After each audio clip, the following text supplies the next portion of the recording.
Brought to you by Technopova Curve 5G. Discover new horizon. Ukraine पर रूस का ताबड़तोड़ अटैक जारी है। चैसिव यार में यूक्रेनी सेना पर भीषण ड्रोन अटैक किया गया। ये देखिए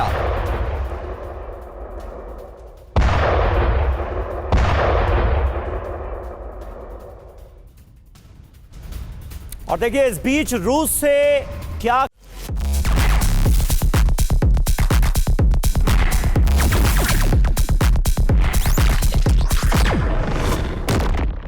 कहा जा रहा है। रूस के पूर्व राष्ट्रपति दिमित्री मेदवेदेव क्या कह रहे हैं? यूक्रेन से हमले का बदला लेकर रहेंगे, बदले को टाला नहीं जा सकता, ये धमकी दे दी है यूक्रेन को रूस ने। मेदवेदेव की ये बड़ी धमकी है, कह रहे हैं कि अब इस बदले को टाला नहीं जा सकता। और एक और बड़ी खबर, यूक्रेन पर न्यूक्लियर जैसे हमले की तैयारी है। अब ये जैसा हमला, इसका मतलब क्या है ये समझेंगे। हमले के लिए ऑरेश्निक जो मिसाइल है, इसके जरिए हमले की तैयारी है। स्ट्रेटेजिक मिसाइल कमांड को पुतिन ने आदेश दे दिया है, एक साथ ऑरेश्निक मिसाइल से हमला हो सकता है, बारूद बरसाया जा सकता है यूक्रेन पर। सिर्फ एक लॉन्च और सब कुछ तबाह, पुतिन ने कहा।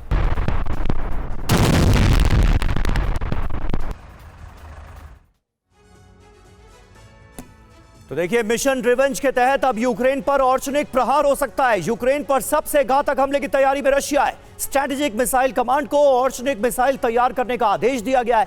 न्यूक्लियर बॉम्बर्स पर हमले के बाद पुतिन का यह पहला विनाशक कमांड है। बिल्कुल, हमले के लिए बड़ी संख्या में ऑर्चनिक मिसाइल को तैयार रखने का आदेश भी पुतिन ने दे दिया है। पुतिन ने क्या कहा? न्यूक्लियर अटैक के बराबर है ऑर्चनिक मिसाइल से हमला, किसी परमाणु हथियार की जरूरत नहीं, सिर्फ एक लॉन्च और सब कुछ खत्म। मुझे ये बताइए कि क्या करने वाले हैं पुतिन। मनीष, क्या रिपोर्ट्स आपके पास आई? क्योंकि सीधे बोल दिया है कि हमला न्यूक्लियर हमले जैसा होगा। देखिए, सीधी सी बात है कि न्यूक्लियर हमला नहीं होगा। वो इसलिए क्योंकि पहली बात तो यह है कि पुतिन आखिरी दम तक कोशिश कर रहे हैं कि ये न्यूक्लियर वॉर ना बने।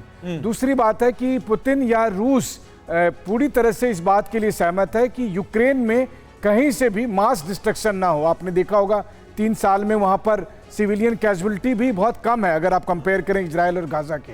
लेकिन इसका मतलब ये नहीं है कि पुतिन छोड़ देंगे। पुतिन के पास न्यूक्लियर हथियार के अलावा भी कई अलग तरह के मिसाइल्स हैं, अलग तरह के हथियार हैं जो उसके बराबरी क्षमता रखते हैं डिस्ट्रक्शन के मामले में, और वो पिन पॉइंट मिलिट्री टारगेट को ही अचीव करेंगे। और जैसे कि ऑर्सेनिक मिसाइल का भी जब इस्तेमाल पहली बार किया गया था तो यही कहा गया था कि वो न्यूक्लियर वेपन के बगैर भी उतनी ही डिस्ट्रक्शन क्षमता वाला है। तो मांग ये की जा रही है कि दोबारा से ऑर्सेनिक मिसाइल का यूक्रेन में इस्तेमाल किया जाए और कुछ महत्वपूर्ण टारगेट को जो है सो निशाना बनाया जाए। तो हो सकता है कि पुतिन एक बार फिर से बड़ी संख्या में ऑर्सेनिक मिसाइल या इस तरह के दूसरे और मिसाइल का इस्तेमाल कर सकते हैं। ठीक है, ऑर्सेनिक का इस्तेमाल बड़े पैमाने पर किया जा सकता है यूक्रेन के खिलाफ, इसकी आशंका सीधे तौर पर नजर आ रही है। और देखिए, रूस के हमले से तबाह हुआ यूक्रेनी टैंक, अब एक तस्वीर आपको दिखाना चाहेंगे। T-72 टैंक को ड्रोन से कैसे किया गया टारगेट, युद्ध के मैदान से आ रही ये तस्वीर आप देखिए। रूस के हमले से एक यूक्रेनी टैंक को तबाह कर दिया गया।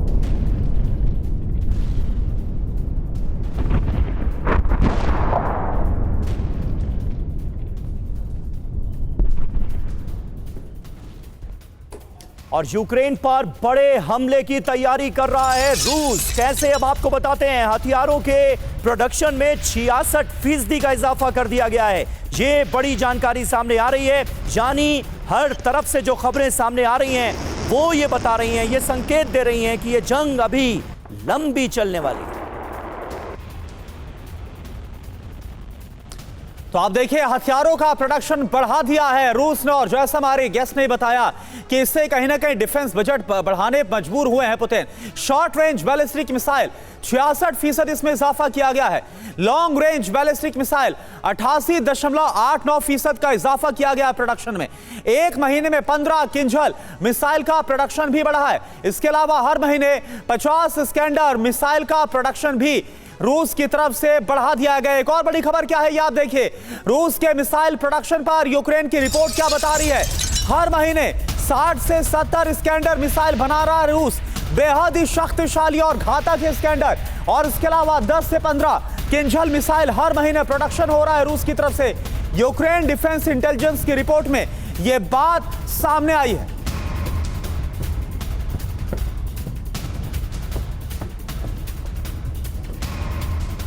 तो आप देखिए यूक्रेन की तरफ से यह दावा कि किस तरह से रूस ने इस्कैंडर से लेकर किंजल मिसाइल के प्रोडक्शन को बढ़ा दिया है। साफ तौर पर जो यूक्रेन ने हमला किया इसके बाद रूस को एक तरह से मजबूर भी कर दिया गया है। यह सवाल उठना लाजमी है अपना डिफेंस बजट बढ़ाने में।